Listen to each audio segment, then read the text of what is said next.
Houston, heavy runway 26, clear for takeoff. Clear takeoff, runway 26, heavy good.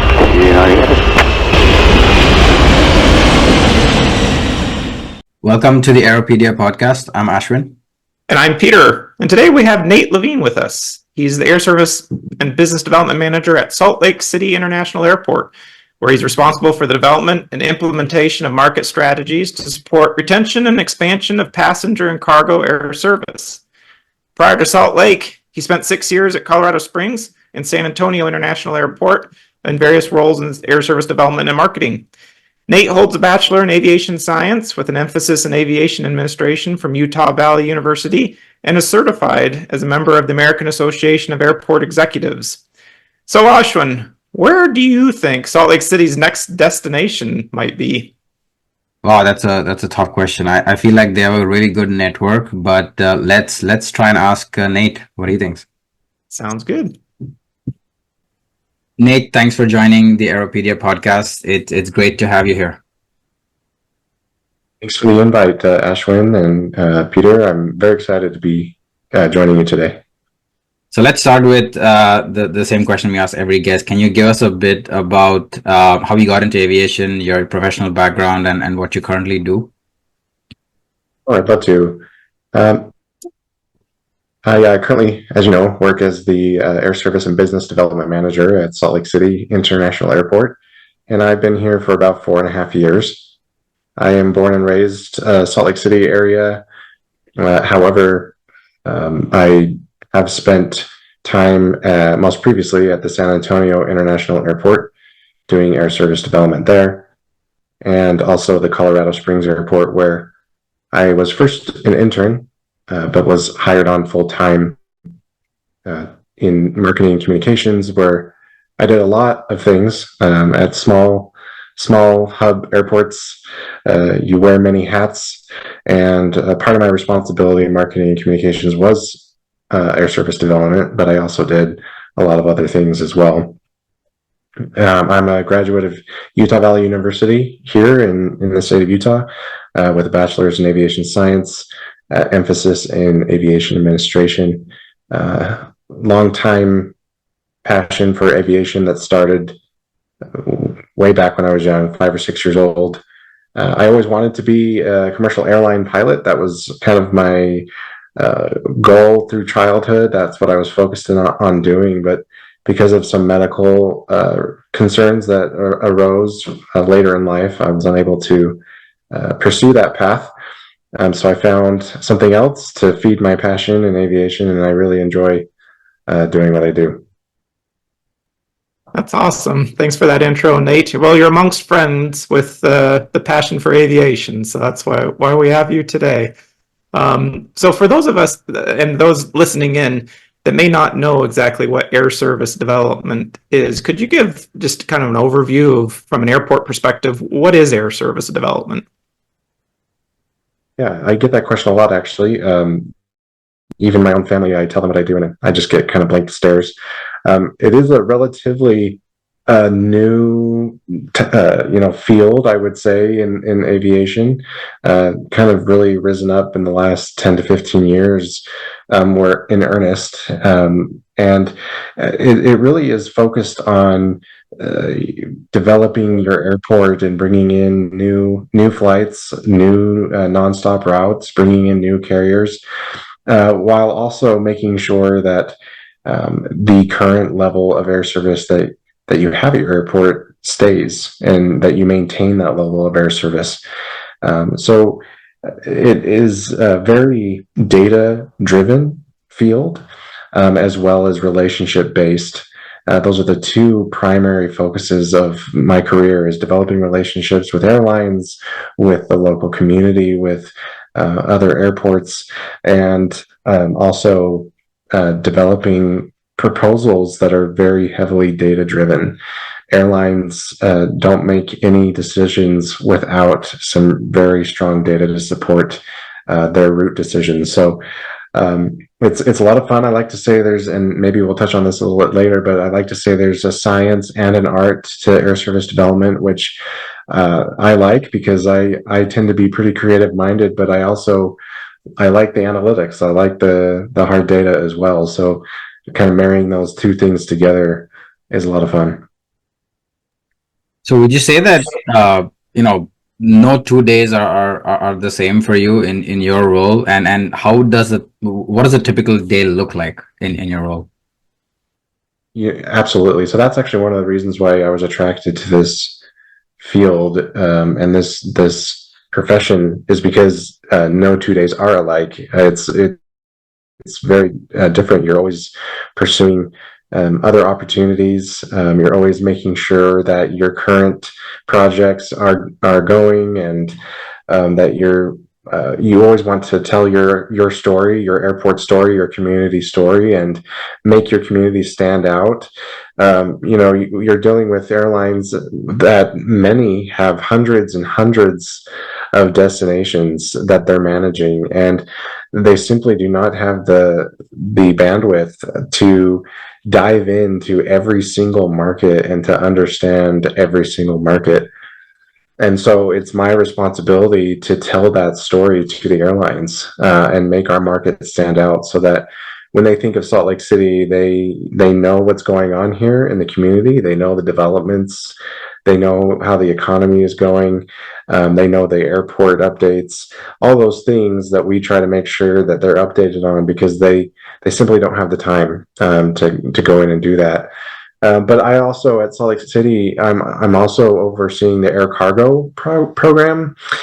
So that's a whole nother world. It's basically complete opposite approach to doing air cargo as you would passenger air service, which makes things interesting and keeps me learning, and makes the job dynamic.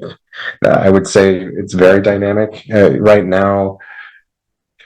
There's no shortage of changes and news releases that are coming out about airlines. And we have to stay on top of all of that. We have to know what the airlines are doing, the decisions that they're making, the changes that they're making. You probably have seen just a couple days ago, Hawaiian and Alaska officially became one carrier. And, that's big news for any airport that has one or both of those carriers. We don't know right now what that means specifically for our airports, but we will for sure be engaging with these carriers to make sure we understand what their plans are and what that means for our airport. So, you've seen the changes announced at Southwest. You've seen the changes announced at Spirit, at JetBlue.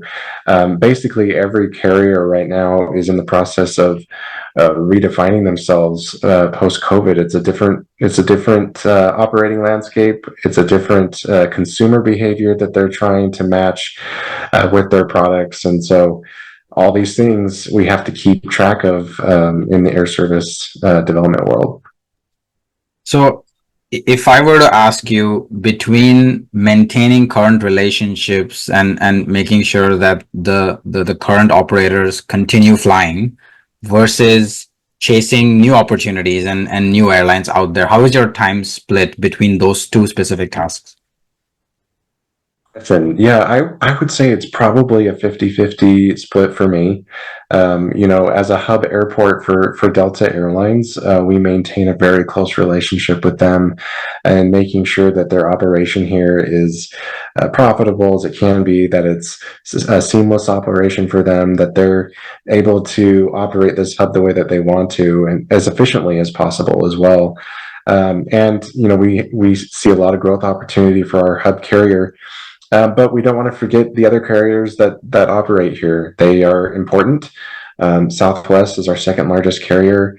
A United and American follow that. And then, of course, we've got other carriers as well. And I don't see any one relationship more important than another. They're all our partners, and they all are critical to our success as an airport and our community, and offering the level of air service that we need. And then the other 50%, of course, is we see a lot of opportunity to grow. And that growth could come from our current carriers, but it could also come from new carriers. And so we engage both globally and here domestically, with prospective new airlines that we think could be successful at doing business here.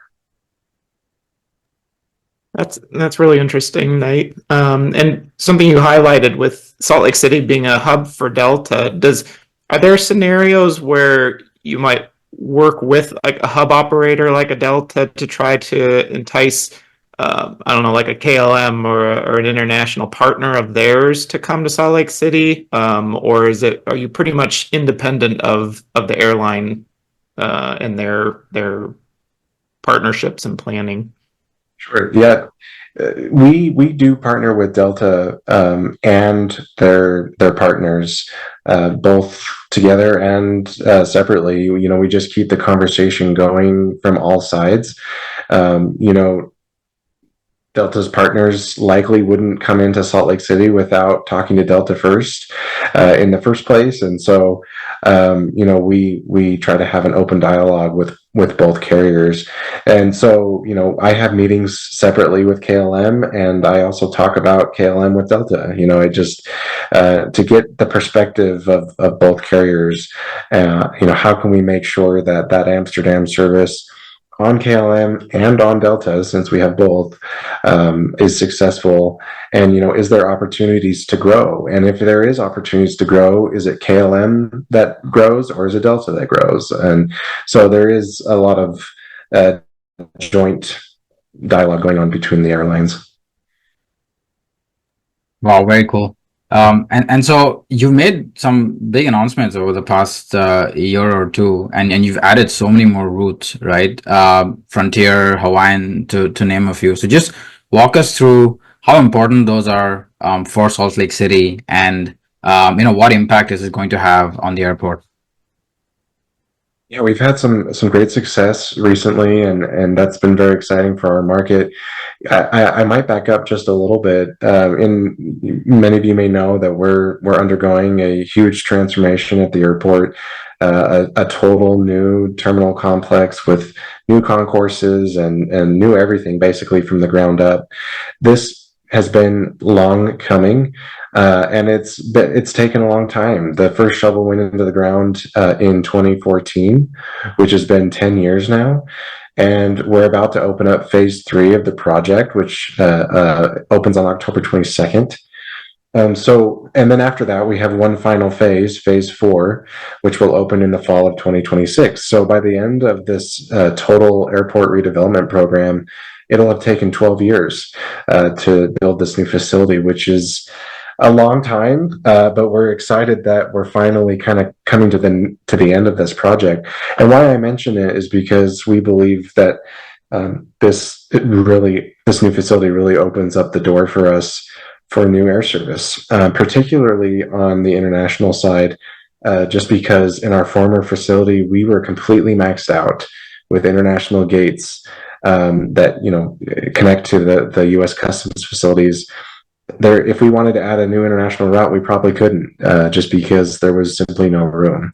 So having this new facility really opens up the opportunity, new gates, and we're seeing interest from a lot of carriers, and that's been evident in the recent announcement.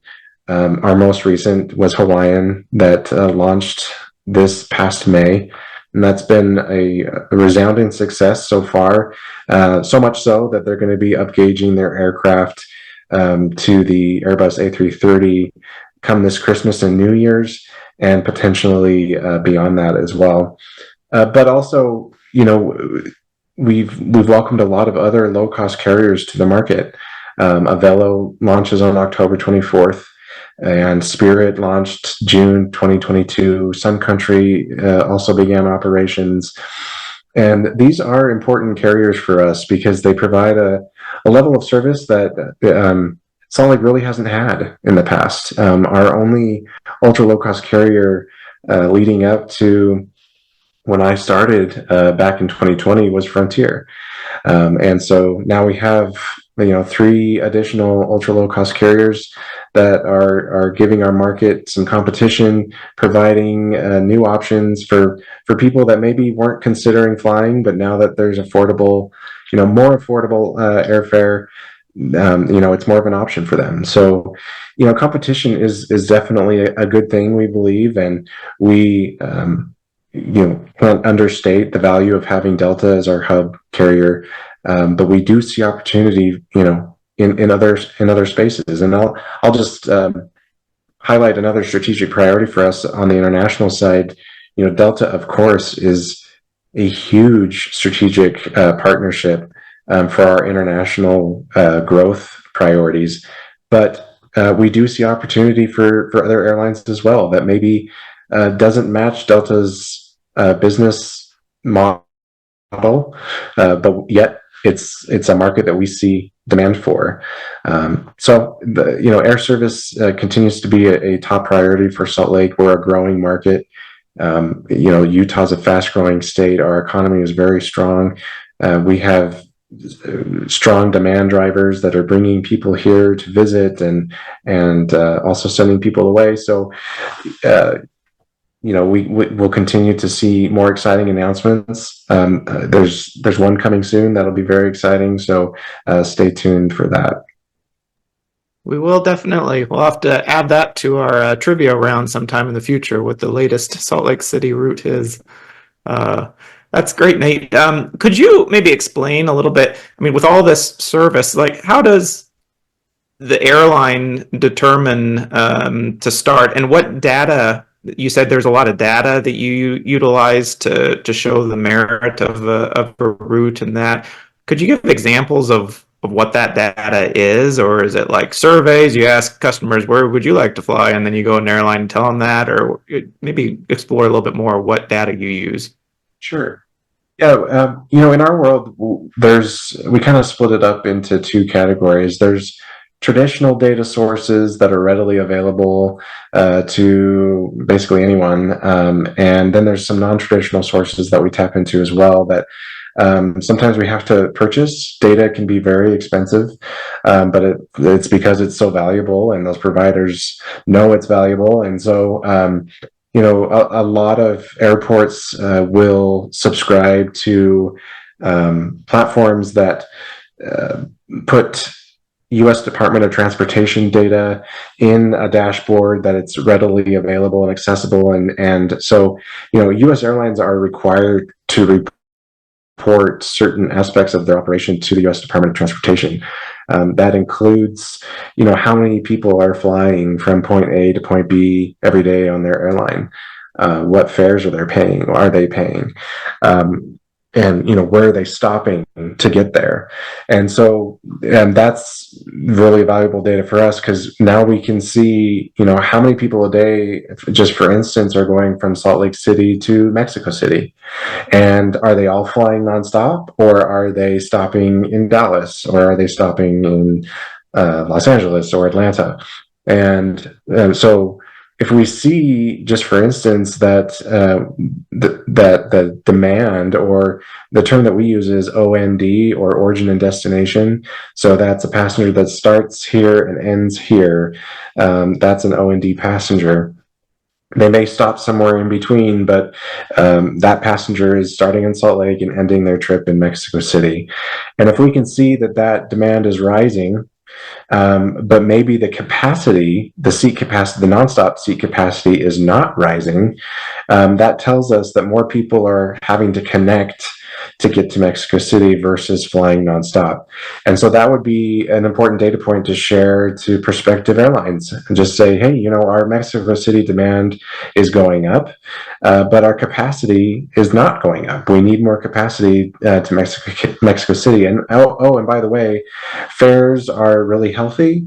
They align with other fares to Mexico City, where, this could be a very profitable opportunity for you, carrier, to look into. So that's kind of the passenger data, if you will, and the airlines all have that data too. So we're not always telling them something they don't know. Like I said, they're looking at hundreds of markets most of the time, so they don't always dive in to each one so detailed. But but essentially they have the same data. So my job really is to find the data that the airlines don't have access to. What is it about my market that they don't know already? And so that's actually my passion, is finding those data points that the airline doesn't have. And some examples of that are, this corporate entity here in Salt Lake City has business in these parts of the world, and this is how many times they're flying to these places, and this is where they're going and how they're getting there. So that goes back to building those relationships, because that corporate company is not going to just hand over the data to you just because you asked for it. They keep that very close to the chest most of the time. But if you develop a relationship with them and say, this is my job, is to make it easier for you to get, to do your business across the world and make it easier for you to access, where you need to go as a company, then you can start having those conversations about data and sharing that data with the airlines. Other community data, we work very closely with our tourism partners. So Utah Office of Tourism, Visit Salt Lake, Visit Park City, Ski Utah. These tourism entities that are all in the business of bringing people here to Utah to experience our iconic national parks, our ski resorts. And they often have data at their fingertips telling you where their visitors are coming from.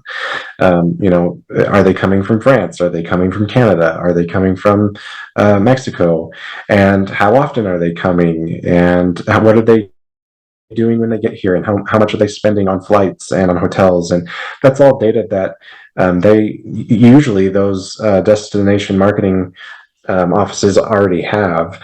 And so if you develop partnerships with them, then usually they'll be very, very willing to share that data with you and with the airlines, because they want more flights too. They want Salt Lake City and Utah to be more accessible to the world so that they can get more visitors. So, air service development is not just an airport quest.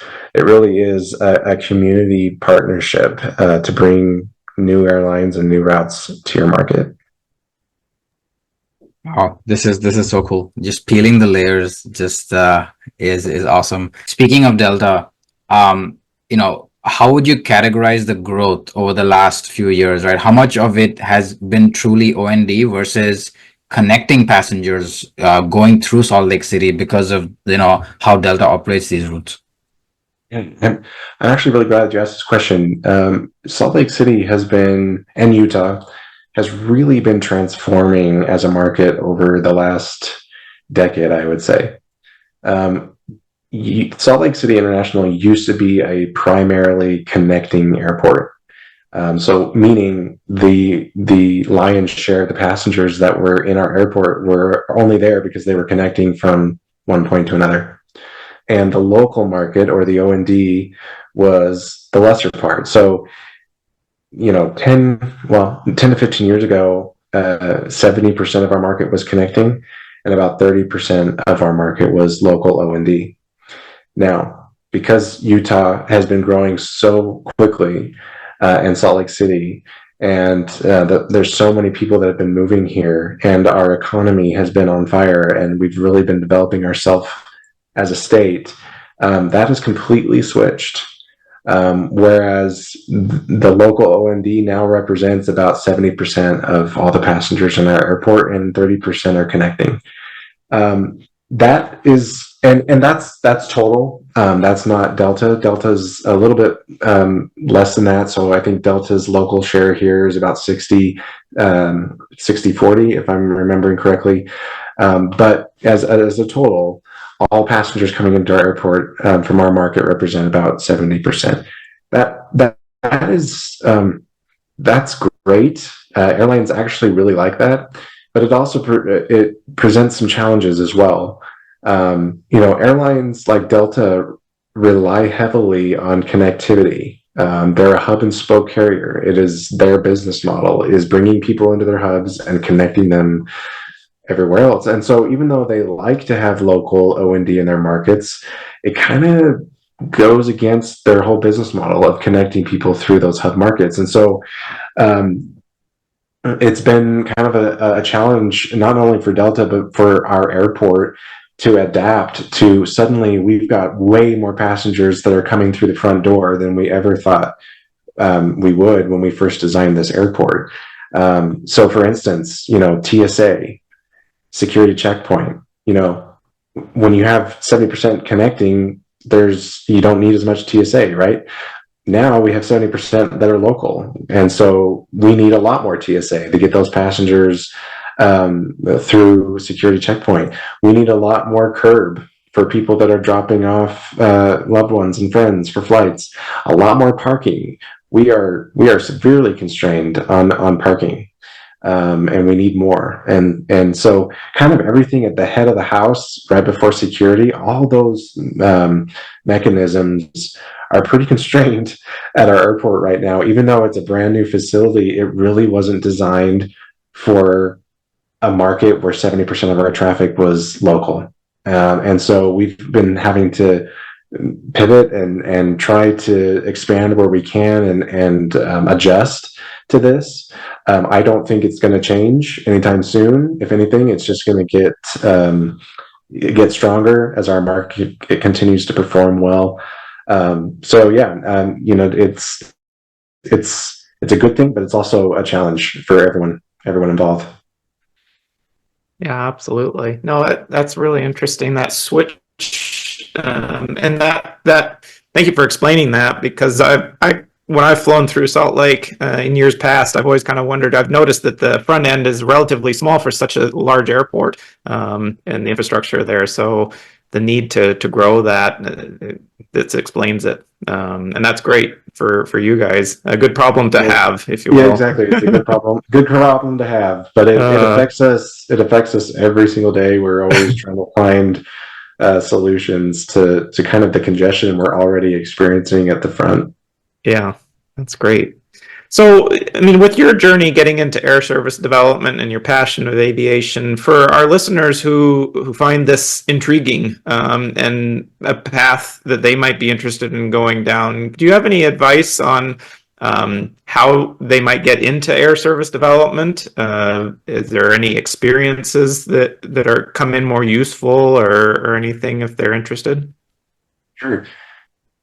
Yeah, first I would look at college institutions that offer an aviation administration degree, not a pilot degree, but an aviation administration or aviation management of some sort. That would be a degree I would recommend you considering, because that kind of just gives you the base knowledge that you need for aviation management, which I'll tell you, air service development touches every facet of the airport. You've got to know what's going on outside. You've got to know what's going on financially at the airport, and all the other departments at the airport as well.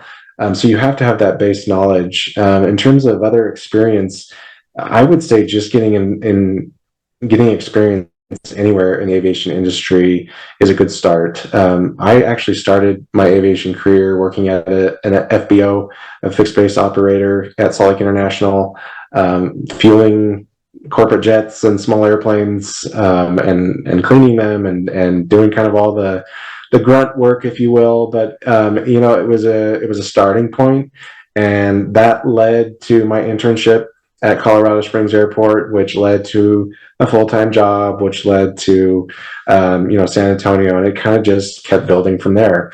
And so I wouldn't say there's just one way to enter into this field. There's a lot of different ways. If you've got a passion for aviation and you want to learn more about air service, get involved at a lot of times universities will have aviation clubs or chapters for the AAAE, the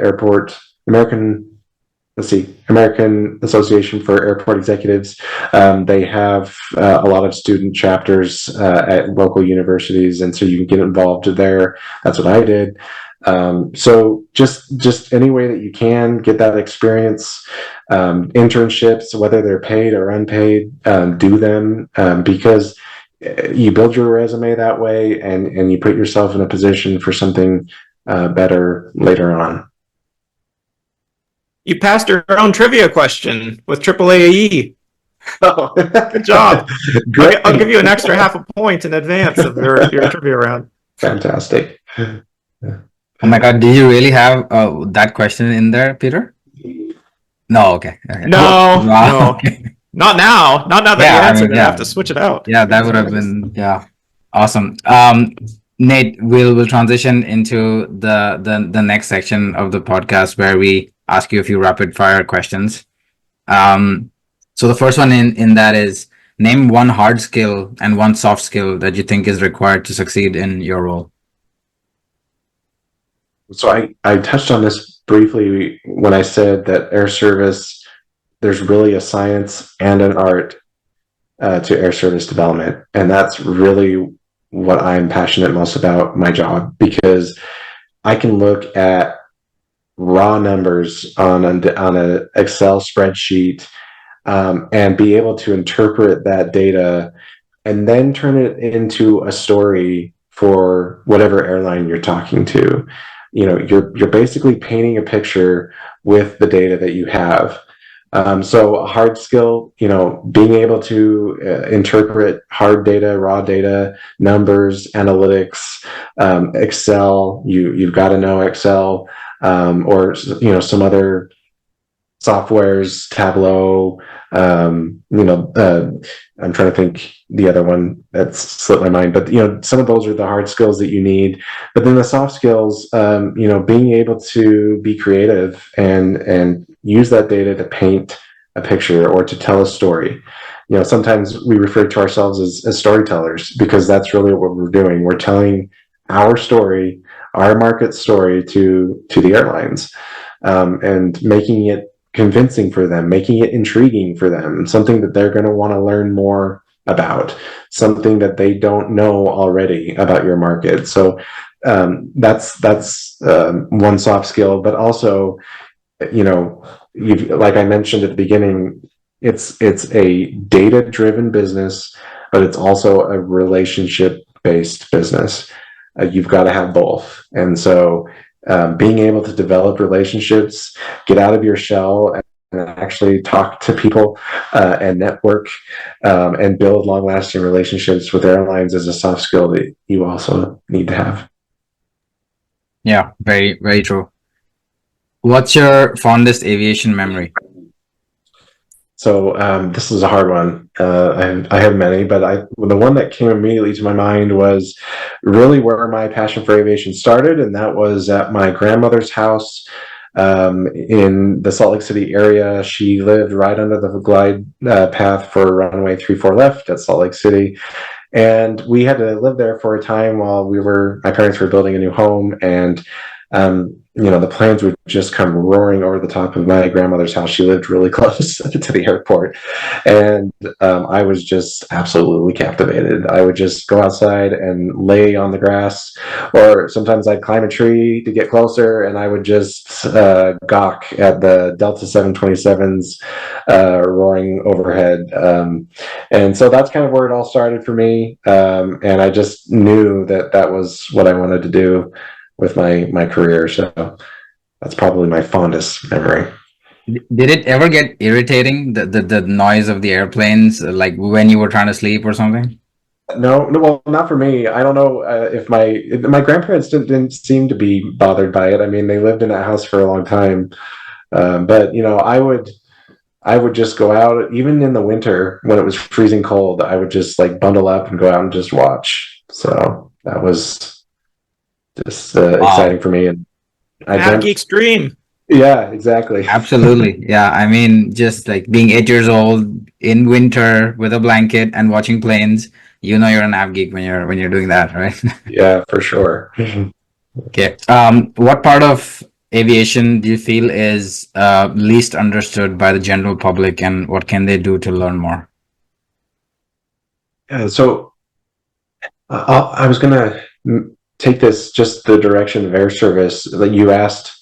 What is air service? A lot of people don't know, and when you say it, I do air service development, they just look at you funny, like, what's that?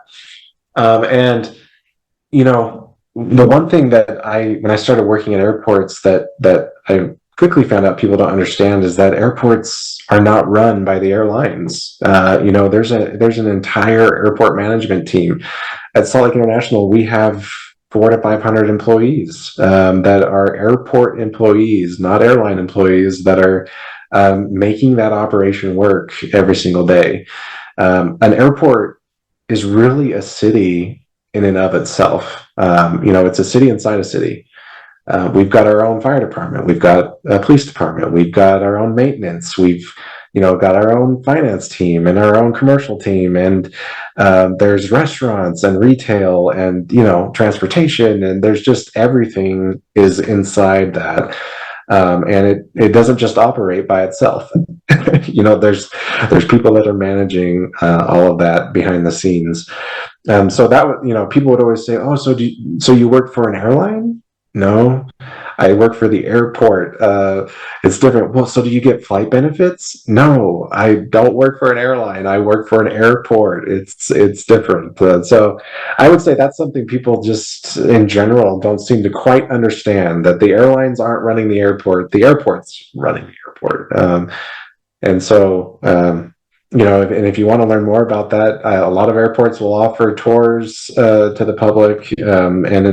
And if they don't, there's resources online too that you can always find out more. But that was the first thing that came to my mind. Yeah, and it's a great point, right? It reminds me of the countless times I've been sitting at an airport bar and the person next to me is just complaining about why they don't have a direct flight from wherever we are to wherever they're going. And wherever they're going is a really small town, right? About 3,000, 4,000 kilometers away. And I just shake my head and I just said, I'm not going to get into this right now, right? Yeah, well, that happens all the time. We need a flight to here. Oh, really? Why? Why do you say that? Well, because I go there. Well, how many times do you go there? Oh, like once or twice a year. Oh, okay. Well, that's not going to fill up an airplane. So, and the last question in this category is, tell us about your favorite flight leg journey. And why it was your favorite. What was the airline? What was the aircraft? Where did you, where were you going, etc.? So I'm going to share two, and I'll make it fast because I know we're getting short on time. My first commercial flight on an airline was from Salt Lake to Orange County, and it was on an MD-90, which don't even operate anymore. So that was pretty cool. But if you've ever been on the departure out of Orange County, it's a little different than a lot of U.S. airports. It's a very steep departure right out of the gate. And then because of noise restrictions that are in place, because of the heavily populated Orange County area, the airplane climbs very quickly, and then it just they scale back the thrust and turn down the noise of the engines, and you kind of feel like you're just going to start falling out of the sky because the engines are roaring and you're climbing so fast, and all of a sudden it's just like you flatten off and everything gets quiet. So that was exciting for me, being one of my first flights. And then just an experience that I had, I flew on KLM for the first time a couple of years ago to Amsterdam on the Dreamliner, and that was just an awesome experience. Just a great onboard product, and the flight attendants and the crew were just so welcoming and great customer service, and that was just an awesome experience. My first time on a 787 too, so that was memorable for sure. Nice. Yeah, both really great experiences. Two great experiences. Yeah, thanks for sharing. Yeah. Cool. Okay, we're gonna transition to the next section of the podcast. Peter, what is that section? All right, Nate. Well, this is your trivia round. So for each of our Aeropedia Podcast guests, we ask 5 questions. And it doesn't matter if you get them right or wrong, but if you do get them right, then you might be in the running to be named our trivia champion for the year. So we're still looking for someone to get 5 out of 5. So I think might be a good candidate. So let's see. All right. Your first question is airplane spotting. Can you identify the aircraft type that has this main landing gear? Airbus A340.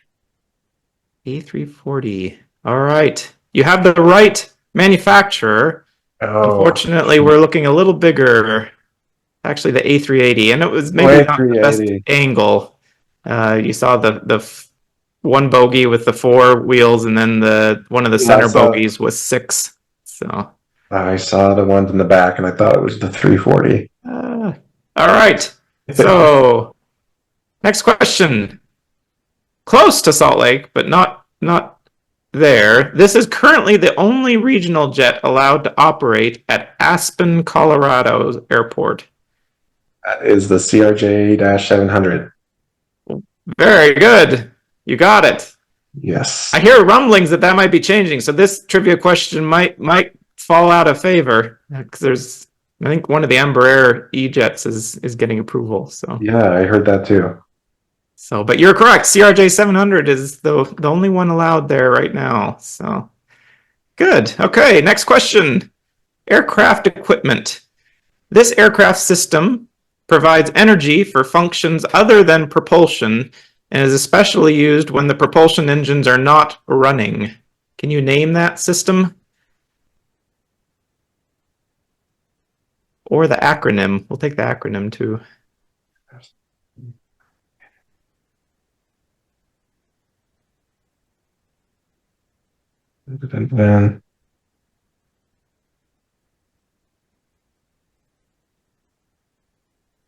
Man. I feel like I should definitely know the answer to this question. You hear it running when the planes are at the gate sometimes. Thank you for the hint. The APU, Auxiliary Power Unit. Indeed, it is the APU. Oh, good. Thank you. Then I added a picture for those that are listening in. You can watch our podcast on the Aeroscope Aviation YouTube channel, and you'll see a picture of a 787 that has the inlet and the exhaust for the APU there. So, all right. Two out of 5. Okay, let's keep it going. IATA codes. Can you identify the airport that uses SCL, Sierra, Charlie, Lima? That would be Santiago, Chile. Indeed. It is Santiago. Yes, very nice. For Salt Lake City, I figured, let's see if you know other airports that have the same 3-letter identifiers in a different order. So That's a very fitting question. Yeah. Well done. All right, 3. Okay, let's see. Last question. Airlines. Can you name the airline that utilizes this livery? There's Copa. It is Copa Airlines, indeed. Good job. We have a 737 here with Copa's livery on there. All right, 4 out of 5. You're definitely going to be in the running for our championship, I think. So stay tuned. Awesome. Yeah, I should have known the first one. But You were close. very close. Yeah. Awesome. So Nate, as we close this up, anything you want to add? I know you mentioned that in October you're going to have phase 3 of the next project completed with the concourse, and then there's phase 4 coming up. What else is exciting? What are you looking forward most to at the airport? Well, I did mention there's an announcement coming soon, and it's a big one, and so we're very excited about that. So stay tuned. It really will be a game changer route for our market. I'm just trying to think. We've got some capital projects also coming up at the airport that we're working on, and one of those is to extend our center runway. We deal with high density altitude here at Salt Lake International, especially in the summertime. We're about 4,200 feet above sea level, and it can get really hot here in the summertime. So that can be a big challenge for our airline partners here, and it really does limit how far the airplanes can fly out of Salt Lake City. And so we're preparing for the future and looking at more long haul international routes, and in order for us to be able to get there, we're going to need a longer runway. And so we're in the beginning stages of extending our center runway to make more places across the globe accessible nonstop from Salt Lake. So that's also coming. That's awesome. Yeah. Well, good luck, and we're really looking forward to the announcements. Yeah, and thanks a lot for taking the time and being on the Aeropedia podcast. This was a lot of fun. Yes, thank you so much. I've had a lot of fun, and yeah, by the time this podcast airs, the announcement will probably have been made. So we'll probably know by that time. Awesome. Thanks so much, both of you. Thanks a lot. Thank you.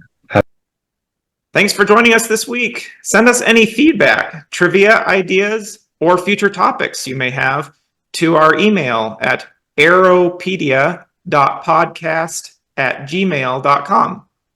See you on the next leg of our journey. Bye for now.